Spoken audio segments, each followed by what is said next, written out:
Nous sommes le 22 février. Dans 2 mois, jour pour jour, aura lieu le premier tour de l'élection présidentielle. Alors nous sommes allés à la rencontre des habitants de la banlieue parisienne pour voir quels sont leurs espoirs, leurs préoccupations et leurs craintes.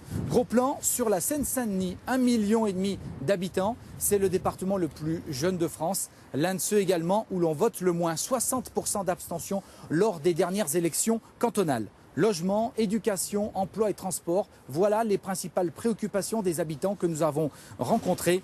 Les voix du 9-3, c'est un reportage d'Alexandra Marie, Mathieu Caillot et Éric Rioux. Lorsque l'heure approche, que la France doit décider qui prendra en main son destin, on voit toujours ressurgir ces visages, ceux d'une république périphérique d'un territoire où défilent tous les candidats. La Seine-Saint-Denis, étape incontournable des prétendants à la présidentielle, des habitants devenus malgré eux les symboles de la banlieue. On a l'impression effectivement de n'exister que sur des temps et de ne plus exister sur d'autres. Et on fait partie, la banlieue fait partie de la France. La banlieue n'est pas un territoire à part de la France. Citoyens déçus par la politique, sentiment d'être parfois instrumentalisés, la Seine-Saint-Denis veut du changement. Mais quelle proposition pourrait convaincre? Qu'elle décide ou non de se rendre aux urnes?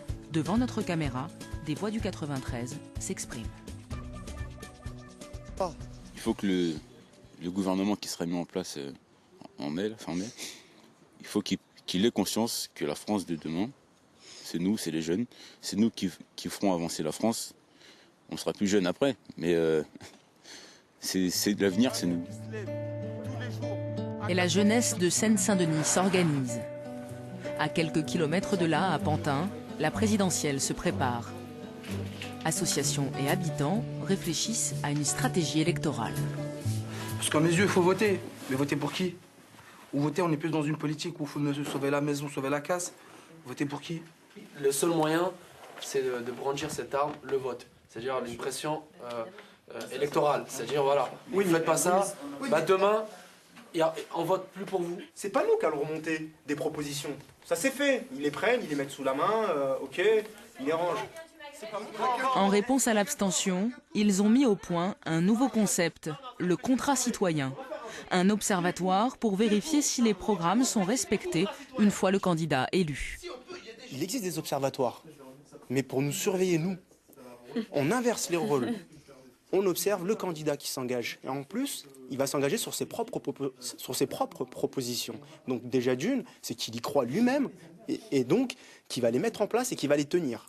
Et puis je pense plus qu'une veille, je préfère le terme de suivi parce que on n'est pas des flics de la politique, mais le fait de les suivre absolument tout le temps, ça fait aussi que le lien qu'il y a entre les candidats et les citoyens, c'est pas seulement au moment des échéances électorales.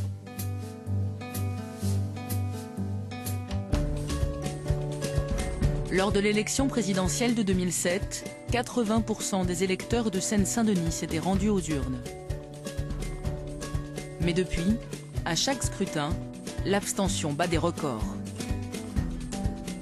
Avis donc aux différents candidats, le moment est venu pour eux de prouver que les voix du 93 peuvent être entendues.